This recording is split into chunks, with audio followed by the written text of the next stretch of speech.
یسوع مسیح کے پرفضل نام میں آپ سب کی سلامتی ہو. خدا ان کا فضل، اس کے مہر کی نظر آپ سب کے ساتھ ہمیشہ اسی طرح سے رہے، آمین. ہم خروج کے 32 نمبر باب میں پڑھتے ہیں جہاں پر موسیٰ پہاڑ میں جاتا ہے اور اسے دیر لگتی ہے تو لوگ اس کے پیچھے بڑبڑانے لگتے ہیں اور ہارون سے کہتے ہیں کہ تو ایسا کر، ہمارے لیے ایک دیوتا بنا، کیونکہ یہ مرد موسیٰ جو ہمیں ملک مصر سے نکال لایا تھا اسے نہ جانے کیا ہو گیا ہے.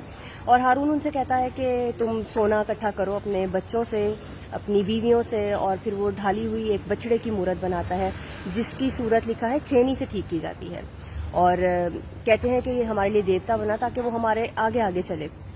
خدا نے ان کے لیے مصر میں جو آفتیں لائی ہوتی ہیں، ان کے لیے نکالنے کا جو بندوبست کیا ہوتا ہے، ایک پروسیس جو چلا آتا ہے، وہ یہ سب بھول جاتے ہیں. خدا ان کے لیے آسمان کو کھولتا اور بند کرتا ہے، دن اور رات ان کو کھانا مہیا کرتا ہے، ان کی زندگیوں میں نئے کام ہو رہے ہوتے ہیں، وہ غلامی سے چھوٹے جاتے ہیں، وہ یہ سب بھول جاتے ہیں، اور پھر بھی وہ اپنے لیے ایک دیوتا مانگتے ہیں جو ان کے آگے آگے چلے. جبکہ خدا کا فرشتہ ان کے آگے آگے چلتا ہے، ان کے لیے بحر کلزم کھولا جاتا ہے، ان کے لیے مصر پر آفتیں نازل کی جاتی ہیں، وہ یہ سب کچھ بھول جاتے ہیں. تو کیا آج میں آپ سے کہنا چاہتی ہوں، ان لوگوں کو آزادی تو مل جاتی ہے لیکن مصر کی مینٹیلٹی ان کے دماغ سے نہیں نکلتی.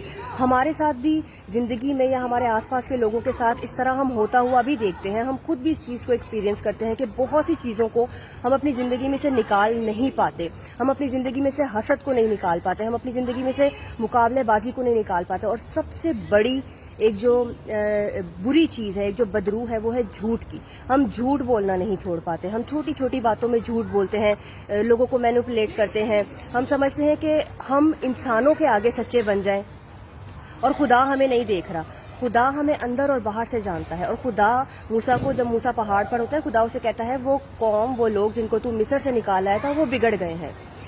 خدا نہیں چاہتا کہ ہم بگڑیں، خدا نہیں چاہتا کہ ہم پرانی روشوں کو دوبارہ اپنائیں، خدا نہیں چاہتا کہ ہماری سوچیں پرانی ہوں. جب ہم کلام میں پڑھتے ہیں تو بڑے فخر سے ایک آیت کو پڑھتے ہیں کہ ہم نئی مخلوق ہیں، پرانی چیزیں جاتی رہیں، دیکھو وہ نئی ہو گئی. لیکن بہت سی ایسی پرانی چیزیں ہیں جو ابھی تک ہم اپنے ساتھ جوڑے ہوئے ہیں. اگر تو وہ حسد ہے تو اسے نکالنے کی ضرورت ہے، مقابلہ بازی ہے تو اسے نکالنے کی ضرورت ہے، وہ جھوٹ بولنا ہے تو اسے نکالنے کی ضرورت ہے. یاد رکھیں، ہم جھوٹ بول کر لوگوں کو ورگلا سکتے ہیں، لوگوں کو خدا کے گھر سے نکال سکتے ہیں، فیملیز میں کلیشز ڈلوا سکتے ہیں، لیکن وقت آنے کو ہے جب ہمیں خدا کو جواب دینا پڑے گا. تو کیا جواب دیں گے آپ خدا کو؟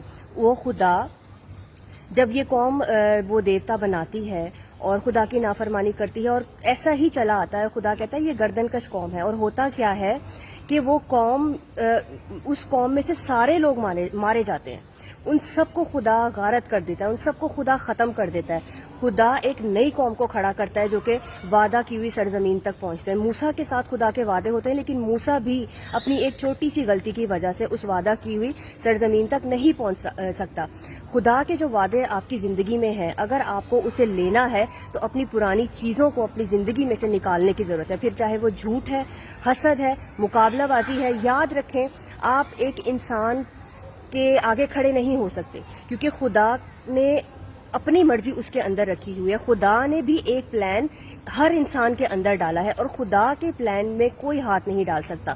اگر آپ کسی انسان کا مقابلہ کرنے کے لیے کھڑے ہوتے ہیں تو یاد رکھیں آپ کسی کا مقابلہ نہیں کر سکتے، کیونکہ ہر ایک انسان، ہر ایک زندگی خدا کے لیے اتنی ہی قیمتی ہے جتنی آپ سمجھتے ہیں کہ آپ خدا کے لیے قیمتی ہیں. ہر شخص جو آپ کے آس پاس ہے وہ خدا کے لیے قیمتی ہے. ہر انسان جو یسوع کے نام کو پہچانتا ہے وہ خدا کے لیے قیمتی ہے. کسی کو حقیر مت جانیں، کسی کو برا بھلا مت کہیں.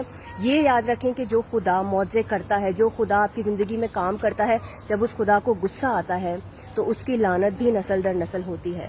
جب اس خدا کو غصہ آیا تو اس نے ان سب کو ختم کر دیا اور ایک نئے کو تیار کیا. یشوع اس قوم کو لے کر گیا.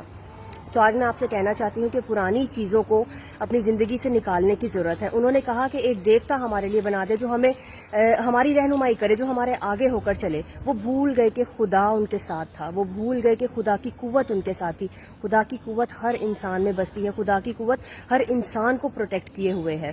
خدا ہر انسان کو مصیبتوں سے نکالتا ہے اور اسے سرفرازی میں رکھنا چاہتا ہے. کسی کا مقابلہ کرنے کی ضرورت نہیں ہے، کسی کے لیے جھوٹ بولنے کی ضرورت نہیں ہے، کسی کے لیے حسد رکھنے کی ضرورت نہیں ہے. نہیں ہے, کیونکہ اگر آپ کسی انسان کا یا اس انسان کے اندر جو خدا کا پلان ہے اس کا مقابلہ کرتے ہیں تو یاد رکھیں آپ خدا کے پلان کو خراب کرنا چاہ رہے ہیں, اور خدا کے پلان کو کوئی کبھی خراب نہیں کر سکتا. سو آج میں آپ سے کہنا چاہوں گی کہ پرانی روشوں کو نکالنے کی ضرورت ہے اور حقیقی طور پر سچائی سے واقف ہونے کی ضرورت ہے. کلام ہمیں سکھاتا ہے کہ سچائی سے واقف ہو تو سچائی تمہیں آزاد کرے گی. اگر ابھی بھی پرانی چیزوں نے آپ کو جکڑا ہوا ہے تو کوشش کریں کہ وہ چیزیں آپ کو چھوڑیں اور سچائی سے واقف ہو جائیں تاکہ سچائی آپ کو آزاد کرے. یسوع سے پورے طور سے واقف ہو جائیں تاکہ یسوع آپ کو آزاد کریں. جو چیزیں آپ کو تکلیف دیتی ہیں, دکھ دیتی ہیں, ان کو بھی اپنی زندگی سے نکالیں. یہ مت دیکھیں کہ آپ نے کسی کے لیے کیا کیا ہے, یہ دیکھیں کہ آپ مزید اس انسان کے لیے کیا کر سکتے ہیں. خدا آپ کو برکت دینے کو ہے, خدا آپ کو بڑھانے کو ہے. ہرڈلز, پریشانیاں, مشکلات آپ کی زندگی میں آئیں گی, ان سب کو پار کرتے ہوئے اپنے خدا کے نام کو عزت اور جلال دیں اور دیکھیں کہ وہ آپ کی زندگی میں کیسے نئے کام کرتا ہے. God bless you all.